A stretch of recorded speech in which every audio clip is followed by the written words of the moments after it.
Good morning, children. Today we'll talk about pressure. Children, observe the picture. You can also do this activity. Take a pencil and keep it between your thumb and index finger. The pointed end of the pencil should be towards the index and the broad end of the pencil should be towards the thumb. Just apply force and after a while release the pencil and observe the two fingers. To be precise, observe the depression you see in the fingers. Now you notice that depression in your index finger is much more as compared to the depression in your thumb. Why does that happen? Before we answer that, let me give you a second situation. Now here's the second situation. When you stand on loose sand, you see that your feet go deep into the sand. And when you lie down on the sand, will you go just as deep into the sand? No.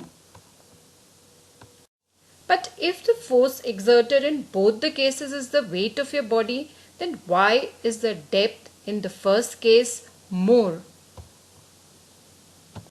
Children, all the daily activities, whether we push, whether we pull, whether we lift, whether we kick, hit, whatever we are doing, we are applying force. Now, when this force is applied on an area or on a surface, then the impact of force is said to be pressure. So, mathematically, pressure is perpendicular force applied on a particular area, right? And its SI unit is Pascal, which is, force is measured in Newton while area is meter square. So Newton per meter square is equal to Pascal. And this unit of pressure was named in honor of Blaise Pascal. He was a great scientist. He had done a lot of work in physics, in mathematics, and he was a great philosopher. Computer language Pascal is also named after him in recognition of his early computing machine, right?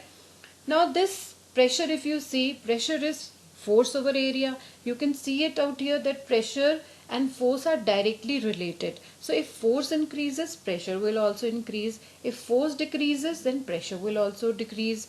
But pressure and area indirectly related, right? That means if area decreases, pressure will increase, right? It will become more.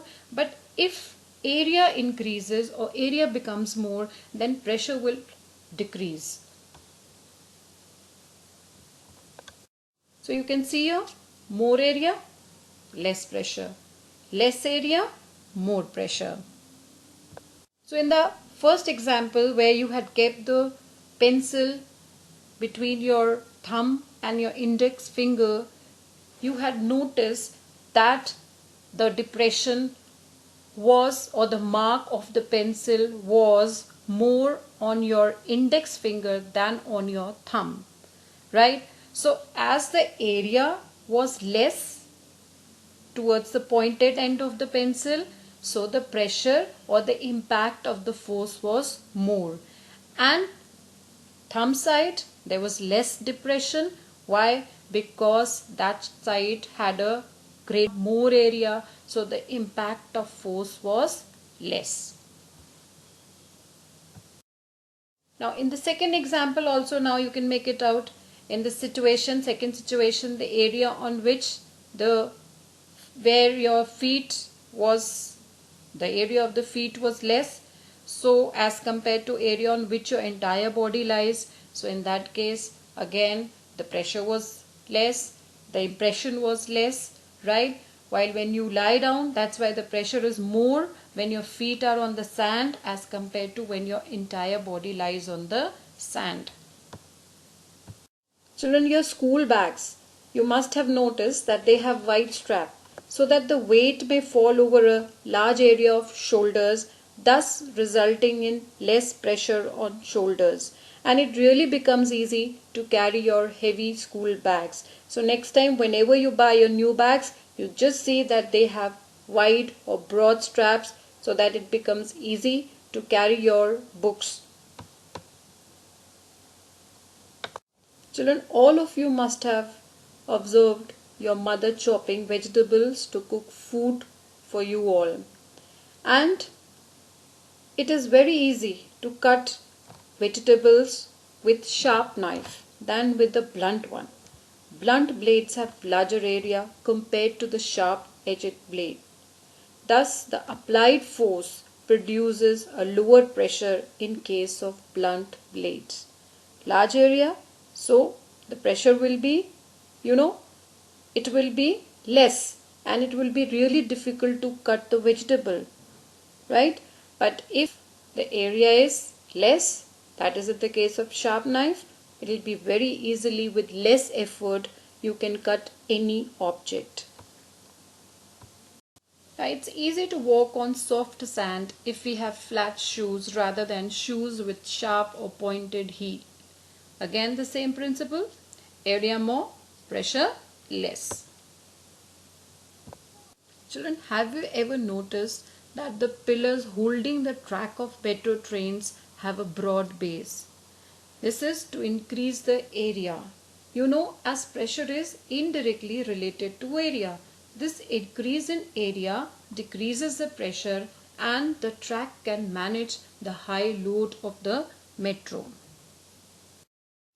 Children, camels have to walk on sand. You all know it. So to walk fast, the feet should not sink in sand. So the feet are broad. Now broad feet means more area. More area means less pressure, right? So they will sink less, right? Similarly, elephants, they have a huge body, right? So their feet are broad, due to which the weight of the elephant is distributed better. Children, now can you answer this question? Why does the mattress sink more when I am standing compared with when I am lying? I think you can give this answer to this boy, right? Okay, try this. Try bursting a balloon with your finger and with a pointed needle. Just find out in which case it is going to burst quickly and why. Let's revise, children, what we have learned today. Pressure is equal to force over area, right? What is pressure actually? It's the impact of force on particular surface. SI unit of force is Pascal. Pressure and force are directly related. If force increases or decreases on a given surface, then pressure will also increase or decrease respectively. Pressure and area are indirectly related. If area is less, pressure is more. If area is more, pressure is less.